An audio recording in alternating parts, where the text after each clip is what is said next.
नमस्कार।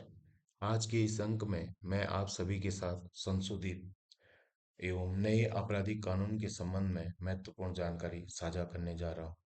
जैसा कि पिछले अंक में अपराध क्या होता है विषय को विस्तार से समझा था, उसी क्रम को आगे बढ़ाते हुए आज हम यह जानेंगे कि भारतीय दंड संहिता 1860, दंड प्रक्रिया संहिता 1973 एवं भारतीय साक्ष्य अधिनियम 1872 को बदलने की आवश्यकता क्यों पड़ी तथा उसके स्थान पर भारतीय न्याय संहिता 2023, भारतीय नागरिक सुरक्षा संहिता 2023 एवं भारतीय साक्ष्य अधिनियम 2023 को लागू करने के पीछे क्या उद्देश्य और प्रमुख कारण रहे।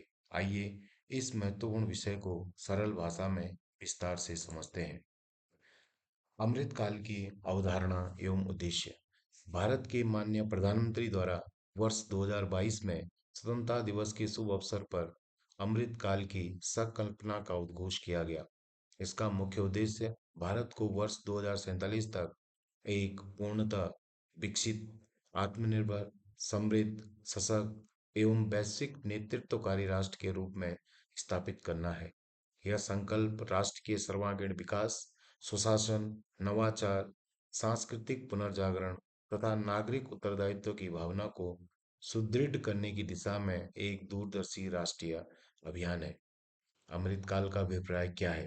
अमृतकाल वह ऐतिहासिक संक्रमण काल है जिसके माध्यम से भारत स्वतंत्रता के शताब्दी वर्ष 2047 तक विकास के नवीन प्रतिमान स्थापित करते हुए आत्मनिर्भरता, सुशासन, प्रौद्योगिकी संचालित प्रगति, सामाजिक समरसता एवं वैश्विक प्रतिष्ठा के उच्चतम शिखर को प्राप्त करने का लक्ष्य रखता है।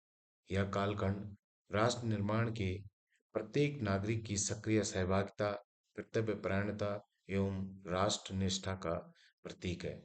अमृतकाल की अवधि 15 अगस्त 2022 से 15 अगस्त 2047 तक कुल 25 वर्ष तक है।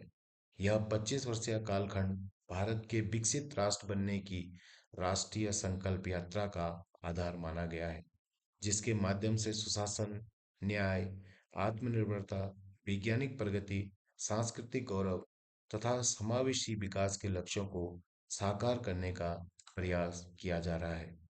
अमृतकाल के 5 प्रमुख संकल्प या पंच प्रण इस प्रकार है।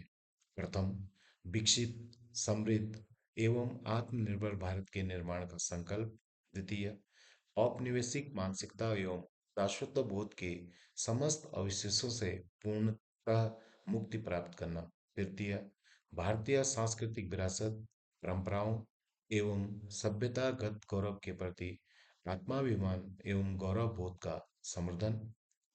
चतुर्थ, राष्ट्रीय एकता, अखंडता, सामाजिक समरसता एवं सामूहिक उत्तरदायित्व की भावना को सुदृढ़ करना। एवं पंचम, प्रत्येक नागरिक द्वारा संविधान सम्मत कर्तव्यों का निष्ठापूर्वक पालन करते हुए राष्ट्र निर्माण में सक्रिय सहभागिता सुनिश्चित करना है। इसी क्रम में अमृतकाल के 5 प्रमुख संकल्प में से द्वितीय संकल्प औपनिवेशिक मानसिकता एवं दासत्व बोध के समस्त अवशेषों से पूर्णतः मुक्ति प्राप्त करना एवं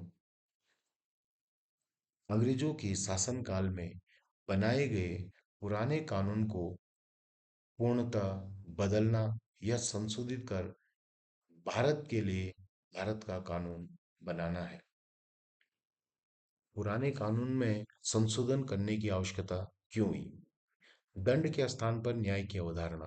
पूर्व में भारतीय न्याय व्यवस्था दंड पर आधारित थी, परंतु यह संहिता अब न्याय पर आधारित है। औपनिवेशिक मानसिकता से मुक्ति। नई आपराधिक विधियों में औपनिवेशिक शासनकाल की शब्दावली एवं अवधारणाएं जैसे her majesty, your excellency, queen, jury, pleader, United Kingdom आदि का प्रत्याग कर भारतीय संवैधानिक मूल्यों एवं लोकतांत्रिक व्यवस्था के अनुरूप भाषा एवं दृष्टिकोण को अपनाया गया, अर्थात कॉलोनियल माइंडसेट से मुक्ति प्रदान की गई है।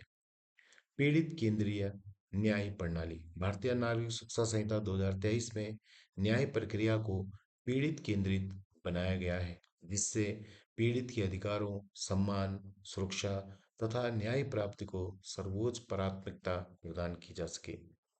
इस नई संहिता में बालक शब्द को परिभाषित किया गया है एवं ह्यूमन बीइंग में मेल फीमेल के साथ थर्ड जेंडर को वरीयता देते हुए सम्मिलित किया गया है। छोटे अपराध में सामुदायिक दंड, संगठित अपराध, आतंकवादी कृत्य, मॉब लिंचिंग आदि जैसे शब्दों को परिभाषित कर सम्मिलित किया गया है। महिलाओं एवं बच्चों से संबंधित अपराधों को प्राथमिकता। इस संहिता में महिलाएं एवं बच्चों के विरुद्ध अपराधों से संबंधित प्रावधानों को प्रारंभिक अध्याय चैप्टर 5 में स्थान दिया गया है, जिससे उनकी सुरक्षा, गरिमा एवं संवेदनशीलता के प्रति विधायिका की प्रतिबद्धता स्पष्ट होती है। धाराओं का तार्किक पुनर्संयोजन। संहिता की धाराओं का क्रम विषय वस्तु के अनुसार अधिक सुव्यवस्थित, तार्किक एवं सरल बनाया गया है, जिससे उनका अध्ययन एवं अनुपालन अधिक सुगम हो सके।